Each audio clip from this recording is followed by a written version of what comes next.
So we're all getting really excited about E3. Obviously, we have Xbox Scorpio to look forward to as Xbox fans, and we know that there's going to be a ton of games and great content to kind of push that and to show off to the fans of gamers. Obviously, the Xbox fans are going to be wanting the games.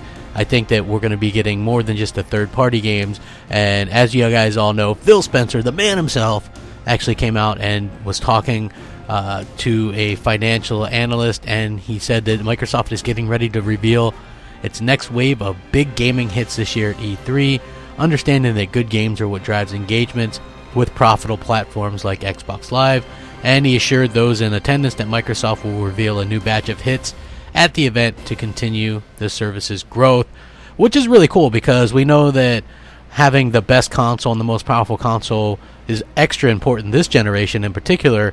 But overall, it's, we want to see the games running on it and how they look and things like that, whether that's first party, third party, second party, whatever. It doesn't really matter as long as the games are there, and it looks like Phil Spencer is 100% dedicated to showing the games. What's interesting is it looks like we're going to get a good mixture of things that nobody could have predicted, from mixed reality to VR to, just whatever. I think we're going to be seeing things that nobody really expects. I'm hearing, multiple third-party deals that are going to come way out of left field. Like, nobody knows what these things are, not even me.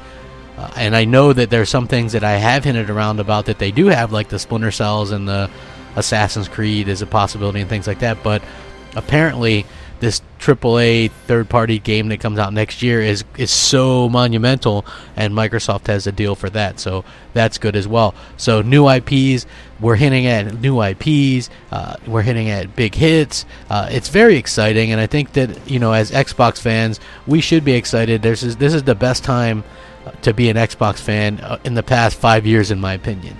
If you look back to the end of the 360 cycle, after, I would say, 2010, we didn't really have a ton to be excited about yearly. I mean, we'd get great games, but we weren't getting more than, the couple games a year. And it was, kind of a downward spiral due to things like Kinect.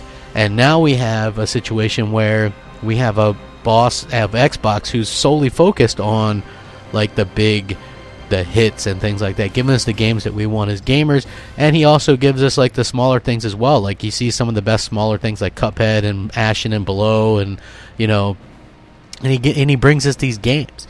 And I think that that's very important as well. I think that the more games we get, the more variety we get, the better off we are as a platform, and the less need we have actually for other platforms, which is good for those of us on a budget.